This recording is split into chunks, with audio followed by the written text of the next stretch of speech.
Want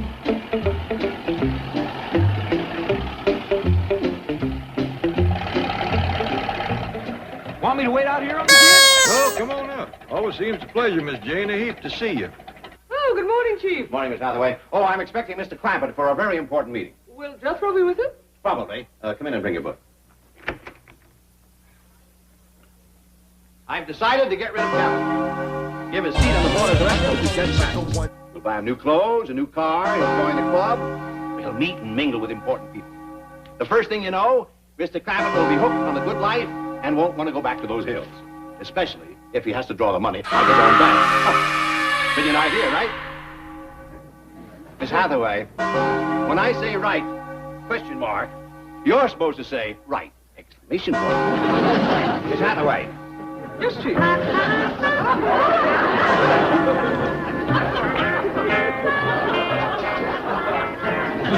is that? A wig. I got it for Jethro. Do you think he'll like it? Of course not. It doesn't even look good on you. Chief, always a joke. Look, a bank is no place for frivolity. That's why I'm getting rid of Kavanaugh, our playboy board member. So take that silly thing off before Mr. Clampett. How are you? Howdy, howdy, man. Howdy, ma'am. Hello there. Why, it's Miss Jane. Well, I'll be doggone. What happened? Your hair's turned white. You been sick, Miss Jane? Look, Mr. Clampett and I have business. Why don't you and Jethro wait in your office, Blondie? Oh, Jethro. Sit down, Mr. Clampett. Thank you. Jethro, I have found that the intellectual approach has a limited appeal. Romantically speaking, so I have decided to become a glamour girl. What do you think of the idea? Well, I think it's swell. Thank you. But when are you going to start? Well, Mr. Clampett, how does that director's job sound? It ain't important to no bank. Of course not. It's mostly a social position. And there'll be some great parties at the club. Several of our directors are widowers like yourself. Is that a fact? Oh, a little older, white hair, but you know the old saying, snow on the roof doesn't mean the fire's out in the furnace. How about it? My dog is Mr. Drysdale. Could be this is just the thing I've been hoping would come along. Wonderful. Sounds made to order for Granny. Well, and it's all set. Granny, you know, she's been lonesome as a polecat in the parlor, and meeting and mingling with a couple of them white-haired widowers is just what she needs. Well, but that's not what See, back home, she had herself some gentleman callers, and she misses that. Yes. Well, Excuse me, Chief. Your wife is on the phone. She says it's very important. Oh, well, I'll be running along. No, wait. Hello, Margaret. I'm very busy. Can I...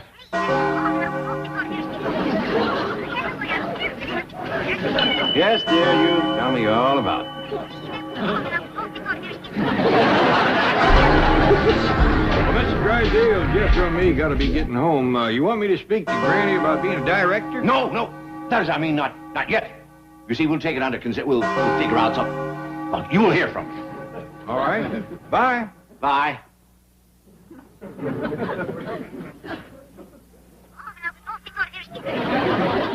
Really? And why did your mother say that?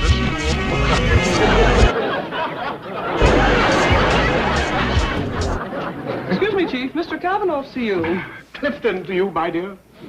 May I have this dance? All right. Break it up. This is a bank, not a nightclub. And you get back to your desk and take that mop off your head. But, Chief, I want to find out if it's true blondes have more fun. Ask one. ¡Hijo de tu puta madre! What do you think you're doing? Picking out a date for lunch. Want me to see if she's got a friend for you? Certainly not. I'm a happily married man. Ah, here she is. Where's the rest of the phone?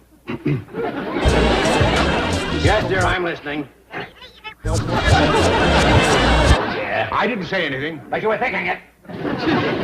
Now, that's the second seat you've lost this bank today. What are you talking about? You have also lost your seat on the board of directors. You're through. Why? Why? For conduct unbecoming an officer, that's why. They're calling you the playboy banker. The wolf of Wilshire Boulevard. Really? Stop. Take stock of yourself, man. There you are, almost 65 years old. What kind of a life do you lead? Out with a different woman every night. Party, champagne, dancing till dawn. Aren't you ashamed? 65? Are you kidding? Instead of running around with all those young girls, why don't you find some woman close to your own age and settle down? Find real happiness and contentment as I have.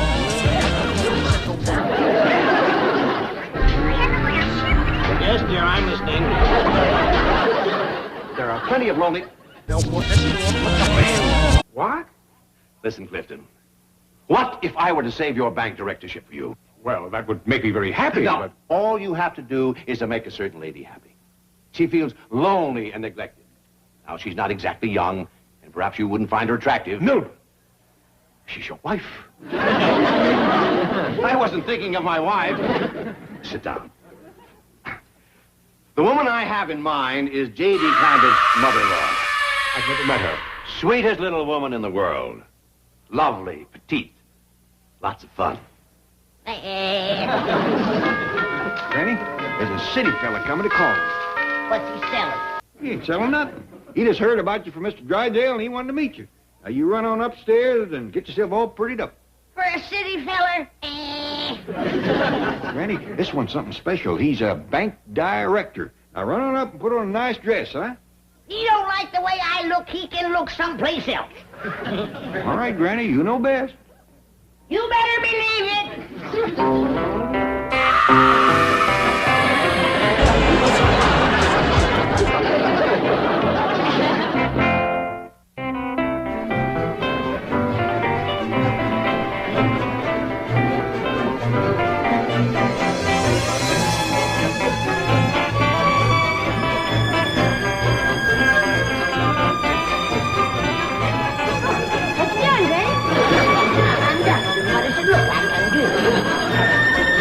So good. That's lavender furniture polish. Ma, you sure hooked up for housework. Well, I'm trying to set an example for the rest of the family. What if we was all of a sudden to have company? Huh? What kind of company? Anytime. Supposing the bank director was to drop by. A what? Hey, Ellie, Uncle Jed says first to get cleaned up. There's a bank director coming by. Gee, what did I tell you?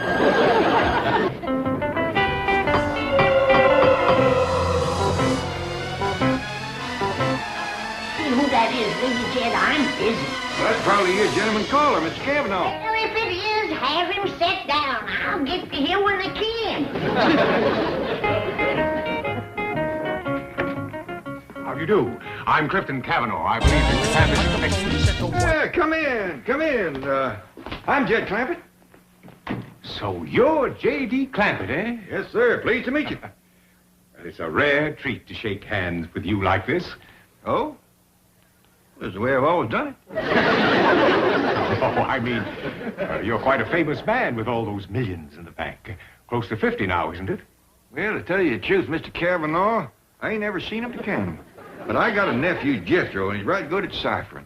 One of these days, I'm going to send him down to the bank, pile up all my money, and... Oh, never forgot. You come to see Granny. No, I'm here to see your mother-in-law. Yeah, that's Granny. Granny! Gentleman caller here to see you. Another one?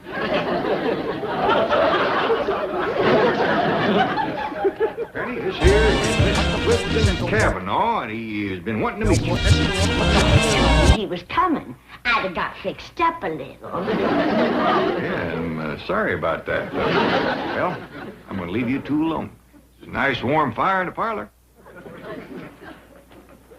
So, you've been wanting to meet me, have you? And now that I have...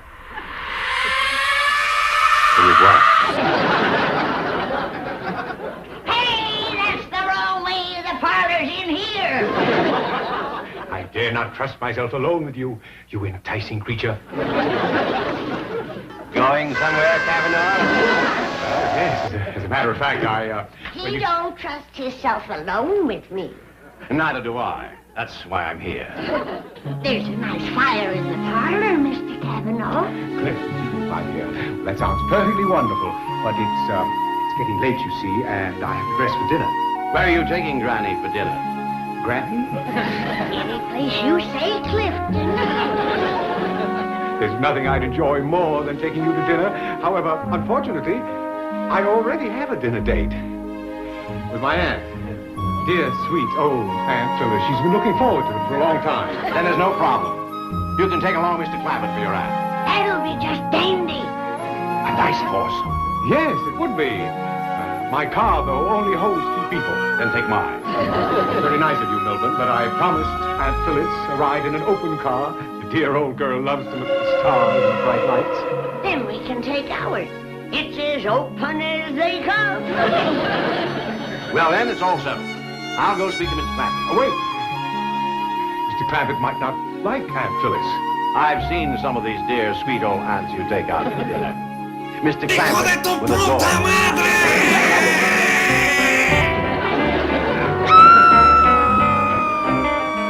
How do we look, youngin?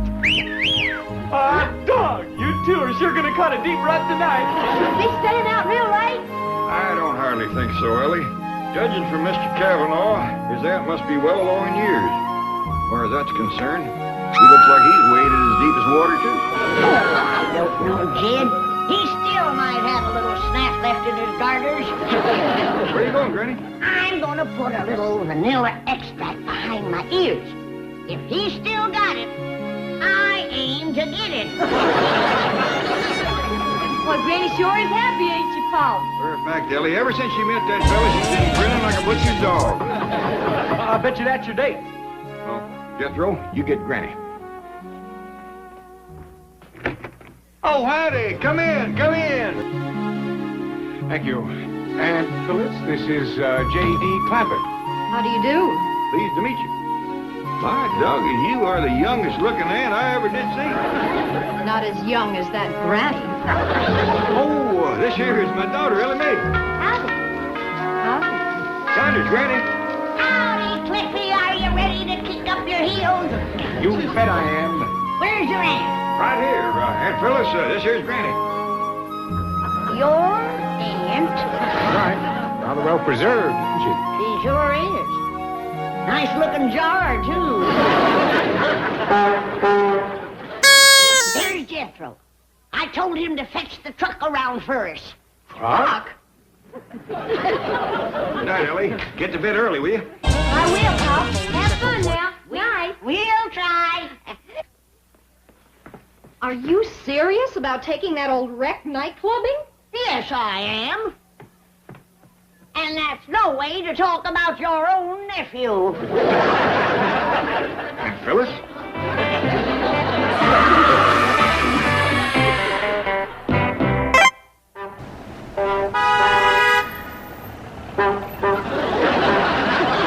Clifton, must you honk that horn? In view of the fact that we have practically no brakes or lights, I think it advisable. I reckon you must be enjoying this, Aunt Phyllis. Me? Your nephew told us how fond you are riding in the open. That's why we brung the truck. I don't know how I'm going to repay him for tonight. Oh, let's forget about that. Treats on us fellers. Can't we go someplace and eat quickly? I'm all for that, Phyllis. I'm hungrier than a woodpecker with a sore beak. Let's go someplace where there's music. Granny's fond of dancing. So is Jed. You got a treat coming to you, honey. When old Jed gets to stomping, he plumb knocks the hay out of the loft. You fond of dancing, Aunt Phyllis? Well, Aunt Phyllis just loves to dance. You got a stitch, Cliffy? I'll be all right. Go someplace and eat? All right, honey. Aunt Phyllis. Any preferences? How about a dark drive-in? That's all right, as long as you got dancing. Leave it to me. I know every spot in town. Well, get to one in a hurry. Some people like to be in bed by 8 o'clock.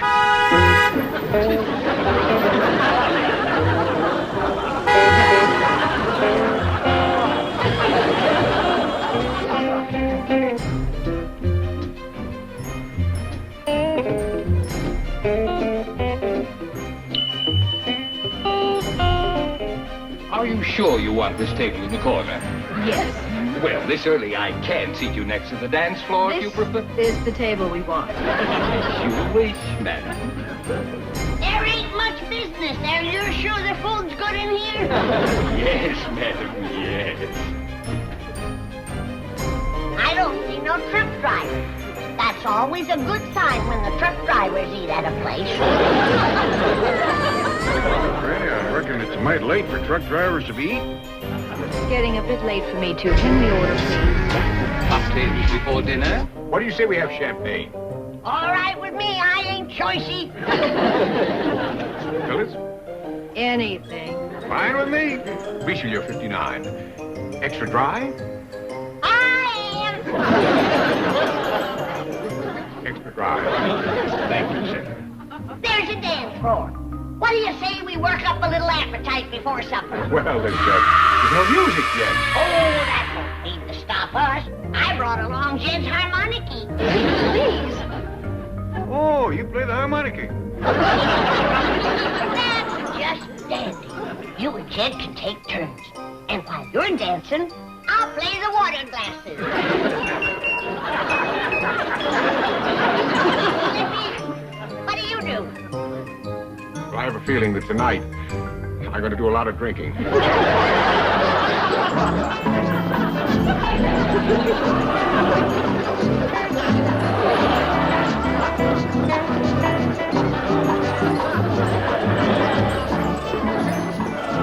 the matter with you, Cliffy? Don't you know how to dance? Well, not the kind you're doing. I believe this is supposed to be a bossa nova. Oh, no, this is a Blue Ridge barn burner. I'm afraid I don't know it. Hey, Jed, come on up here and show this city dude how to do the Blue Ridge barn burner. Just a minute, Granny. Feel like dancing yet? And fellas don't feel like dancing yet.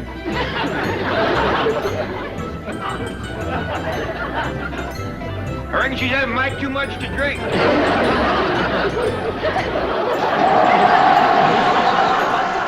that's it, all right. Anything I can do to help you yet, fellas? I don't suppose you carry a revolver. You all right, Phyllis? I may never be all right again. It beats me how anybody can get juiced on that soda pop. Ain't got no wallop at all. I've tasted well water that had more. Hey, a little dancing might make you feel better, Aunt Phyllis. No, thank you. Anything you like? Yes, I'd like a few moments alone with my nephew. Well, come on, Granny, let's show him how to do the Sibley Sidebuster. Now, Phyllis, I know what you're going to say, and you should be ashamed For what? for using such language. Crazy about you. Crazy, period. How can that old goat be so important to your bank? Honey, that old goat has almost $50 million in our bank. He's our largest depositor. You see, they struck oil in his place back in those hills, and those millions just keep rolling in. So you see, Phyllis, he's really the backbone of...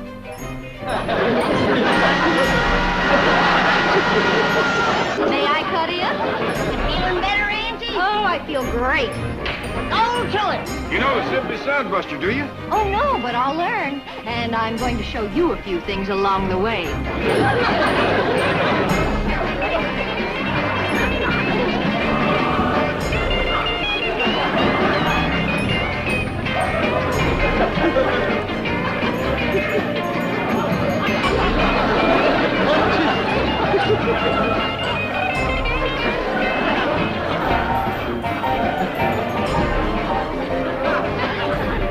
Oh, if that ain't got the Sibley Sidebuster back right off the floor.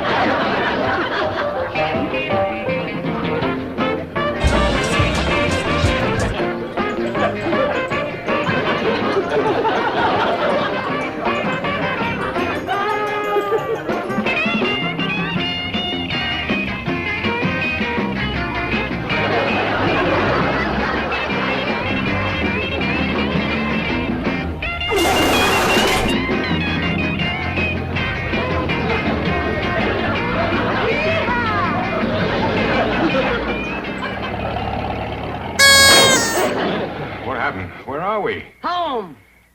3 o'clock in the morning. Well, Mr. Clampett, we certainly painted the town. We're a Phyllis and Mr. Clampett. We left them off at the Watusi Go-Go. I better get on over there. Oh, they someplace else by now. They was gonna dance their way right down the Sunset Strip. Could I have a cup of coffee? Sure, come on in. Maybe you'd rather have a glass of warm milk. Yeah. Sounds great. Party pooper.